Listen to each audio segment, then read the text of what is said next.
Bismillahirrahmanirrahim. Assalamualaikum warahmatullahi wabarakatuh. Hai, apa kabar semuanya? Mudah-mudahan anak-anak ibu semuanya dalam keadaan sehat walafiat dan tetap semangat. Amin.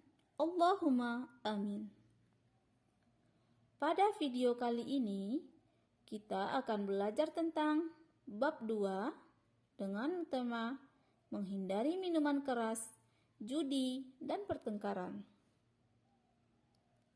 Ketiga hal tersebut merupakan senjata setan untuk menyesatkan manusia. Bagaimana sih definisi miras, judi, dan pertengkaran secara ilmiah maupun Islam? Dan apa sih bahaya dari ketiga hal tersebut jika tidak kita hindari? Mari kita simak video selanjutnya. A. Pengertian minuman keras. Minuman keras adalah minuman beralkohol yang mengandung etanol yang dihasilkan dari penyulingan, biasanya berasal dari buah anggur, sehingga jika masuk ke dalam tubuh, maka akan menyebabkan kehilangan kesadaran. Dalam Islam, minuman yang mengandung alkohol dan memabukkan disebut dengan istilah khamar. Hadis Rasulullah Sallallahu Alaihi Wasallam tentang khamar, Ani Ibni Umar anna Rasulullah sallallahu alaihi wasallam qala kullu muskirin khamrun wa kullu muskirin haramun, rawahu Muslim, yang artinya dari Ibnu Umar bahwa Rasulullah sallallahu alaihi wasallam bersabda, setiap yang memabukkan adalah khamar dan setiap yang memabukkan adalah haram. Hadis riwayat Muslim. B. Pengertian judi. Judi dalam Islam disebut juga al-maisir, yaitu segala sesuatu yang dijadikan permainan yang di dalamnya terdapat hal yang dipertaruhkan, baik harta maupun jiwa. Judi juga dapat membuat seseorang ketagihan atau kecanduan. Adapun syarat terjadinya judi adalah A. Adanya harta yang dipertaruhkan. B. Adanya permainan yang digunakan untuk menentukan pihak yang menang dan pihak yang kalah. C. Pihak yang menang mengambil harta dari pihak yang kalah, sebagian atau semuanya. Pandangan Islam tentang judi. Allah Subhanahu wa Ta'ala sangat melarang manusia bermain judi.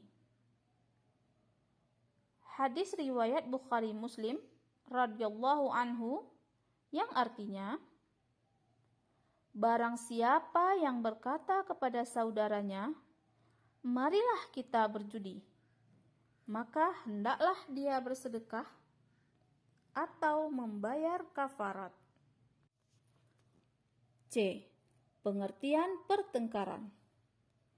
Pertengkaran adalah suatu peristiwa di mana satu pihak dengan pihak yang lain mengalami perbedaan persepsi, pendapat, dan pemikiran, sehingga menyebabkan kedua pihak maupun lebih saling bertengkar, baik melalui lisan maupun tindakan. Hal ini disebabkan karena seseorang yang tidak bisa mengendalikan amarah. Dalil tentang larangan minuman keras, judi, dan pertengkaran terdapat dalam surat Al-Maidah ayat 90 91 dan ayat 32. Mari kita baca bersama-sama. A'udzu billahi minasy syaithanir rajim. Bismillahirrahmanirrahim. Ya ayyuhalladzina amanu innamal khamru wal maisiru wal ansab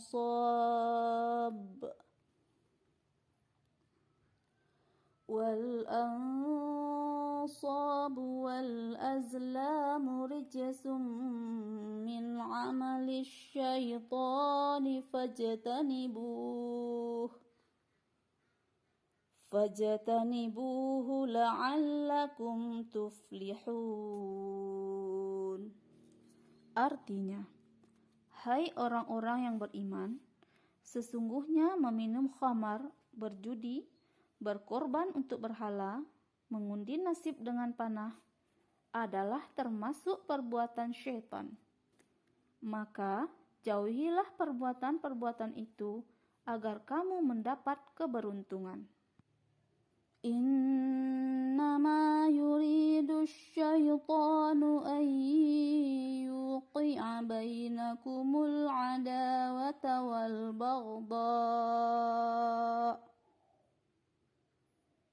wal baghdha'a fil khamri wal maisiri wa yasuddakum an dzikrillahi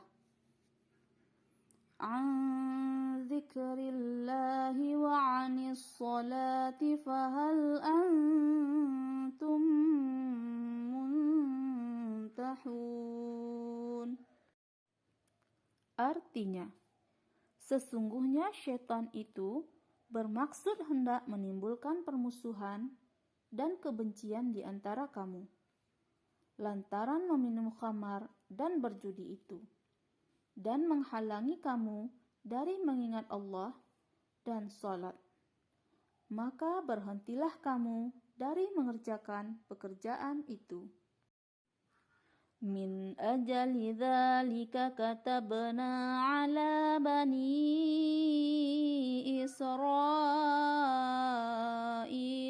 annahu man qatala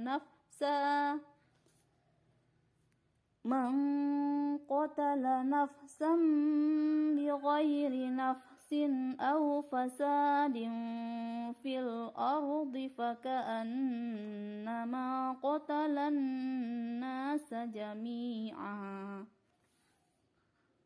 wa man ahyaha faka'annama ahyan nasa jami'a walaqad ja'athum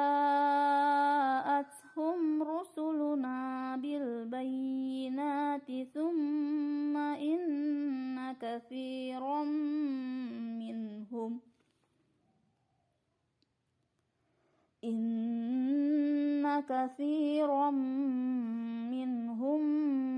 ba'da dzalika fil ardi lamusrifun.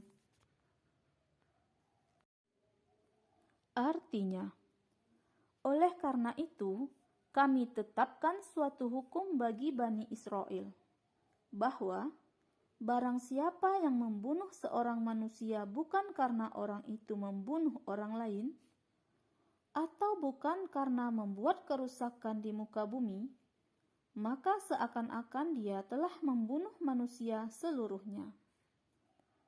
Dan barang siapa yang memelihara kehidupan seorang manusia, maka seolah-olah dia telah memelihara kehidupan manusia semuanya. Dan sesungguhnya telah datang kepada mereka rasul-rasul kami dengan membawa keterangan-keterangan yang jelas. Kemudian banyak di antara mereka yang sesudah itu sungguh-sungguh melampaui batas dalam berbuat kerusakan di muka bumi. Nah, sekarang mari kita lihat apa saja bahaya dari minuman keras, judi, dan pertengkaran. Pernah nggak kamu penasaran gimana caranya suatu minuman yang kita sebut alkohol dapat mempengaruhi badan kita? Gimana caranya? Cuma dengan mengkonsumsinya lewat mulut yang harusnya tujuannya ke lambung, malah bikin kita pusing dan bahkan sampai mabuk.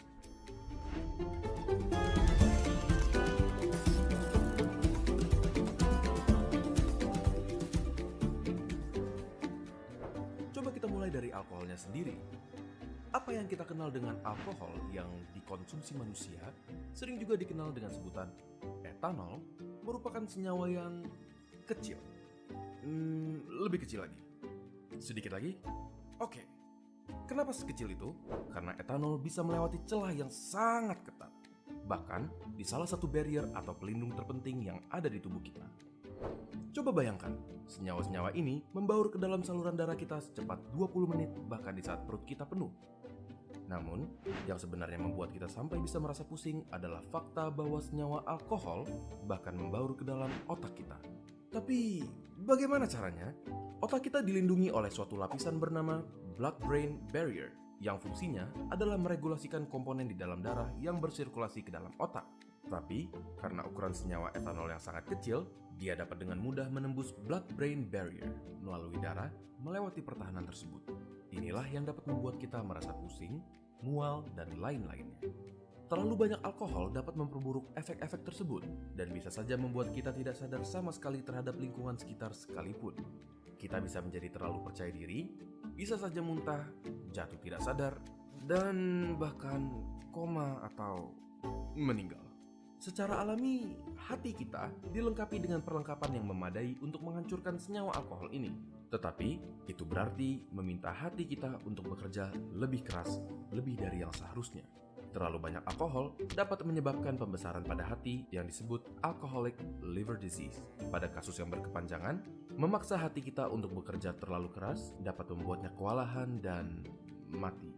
Kebetulan kita tidak bisa hidup tanpa hati. Tidak hanya itu, alkohol juga mengganggu produksi darah di dalam sumsum tulang dan mengakibatkan anemia, suatu kondisi di mana tubuh kita tidak mempunyai cukup banyak sel darah merah dan dapat mengakibatkan kelelahan dan bahkan mengancam nyawa jika berlanjut terlalu parah. Jadi, seberapa banyak alkohol yang bisa kita minum? Jawaban yang benar adalah tidak sama sekali. Suatu penelitian menunjukkan bahwa meminum alkohol 1 hari saja meningkatkan kemungkinan berkembangnya masalah kesehatan sebanyak 0,5% dibanding mereka yang tidak mengkonsumsinya. Bagaimana menurut kalian? Apakah fakta-fakta ini cukup mengerikan atau terdengar biasa saja? Pernahkah anak-anak mendengar kabar bahwa sebuah keluarga menjadi berantakan karena orang tua mereka suka berjudi? Hal ini sangat sesuai dengan hasil dari satu penelitian yang dilakukan oleh Universitas Melbourne di Australia. Penelitian itu menyimpulkan bahwa hampir setengah dari anggota keluarga yang memiliki kebiasaan berjudi mengalami kekerasan. Sejumlah kerabat bahkan melaporkan bahwa mereka sangat frustasi dengan masalah judi. Keluarganya menjadi hancur dan anak-anaknya yang menanggung penderitaan yang berkepanjangan. Pada akhirnya, kita menjadi tahu jika anak-anak dari keluarga yang memiliki kebiasaan berjudi ternyata terancam menjadi objek kekerasan daripada kasus kekerasan terhadap anak pada umumnya di masyarakat. Gara-gara basket sekolah, Salman dan sekolah tetangga berantem. Ada yang jadi korban luka ringan, bahkan sekolah mereka jadi sulit untuk berteman. Dua sekolah itu memang sudah jadi musuh bebuyutan sejak dulu. Diturunkan dari generasi ke generasi, tanpa harus tahu alasan, siswa baru pasti otomatis langsung saling bermusuhan. Begitulah kekerasan, seperti api. Awalnya kecil, bisa membesar, merembet, meluas, dan berkepanjangan. Sekali menyala sulit dipadamkan, apalagi kalau apinya terus diberi bahan bakar, membentuk lingkaran kekerasan. Misalnya saja konflik SARA di Ambon. Mulanya cuma perkelahian dua pemuda, tapi merembet jadi perang antar dua umat agama. Memanjang hingga 5 tahun, korbannya 5.000 orang dan puluhan ribu orang mengungsi. Hingga kini lukanya mungkin masih terasa. Ada 3 buah busuk yang dihasilkan kekerasan. Disingkat, jadi kekerasan. Kekacauan.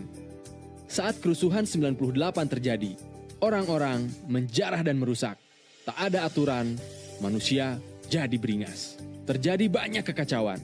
Kekacauan yang terjadi di masa lalu bahkan dampaknya masih terasa untuk sebagian orang hari ini. Kehilangan kesempatan. Saat poso konflik, masyarakat kehilangan kesempatan untuk membangun, mencari nafkah, sekolah, dan lain sebagainya. Kesempatan umat Islam dan Kristen yang biasanya kerjasama pun sirna. Rasa no good. Saat kekerasan terjadi, suasana mencekam, ketakutan, dan saling curiga. Hati jadi gak tenang, perasaan jadi tak senang. Kita nggak mau kan mendapatkan 3 buah busuk kekerasan ini? Karena itu, gunakanlah otak kita. Otak yang mana? Di otak kita ada beberapa bagian. Ketika terjadi konflik, biasanya otak reptil kita akan bereaksi dengan melakukan tempur atau kabur. Tapi ada juga bagian neokorteks. Bagian ini berfungsi untuk berpikir. Nah, kalau reptilian kita aktif, maka fungsi neokorteks akan ketutup untuk melakukan hal yang logis. Jadi, ketika ada konflik, tetaplah tenang. Agar neokorteks kita yang bekerja untuk menyelesaikan masalah. Saat terjadi konflik, jangan sekali-kali pilih cara kekerasan. Masih ingat simpang 9? Pilih simpang yang tengah, yaitu mengambil jalan perdamaian. Dengan cara saling memaafkan atau berkonsiliasi untuk memutuskan lingkaran kekerasan. Bila kita bisa mengalahkan api dengan air, maka kita bisa melawan benci dengan cinta. Karena sekali kita memilih jalan kekerasan, maka api kecil menyala. Api itu akan membesar dan menjalar. Jika itu terjadi, maka api akan sulit dipadamkan.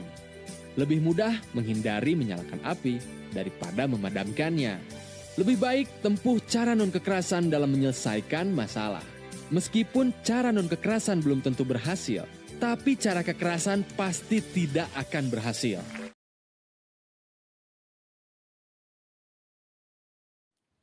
Alhamdulillah, pembelajaran kita sudah selesai. Ingat ya, selalu jauhi minuman keras, judi, dan pertengkaran. Assalamualaikum warahmatullahi wabarakatuh.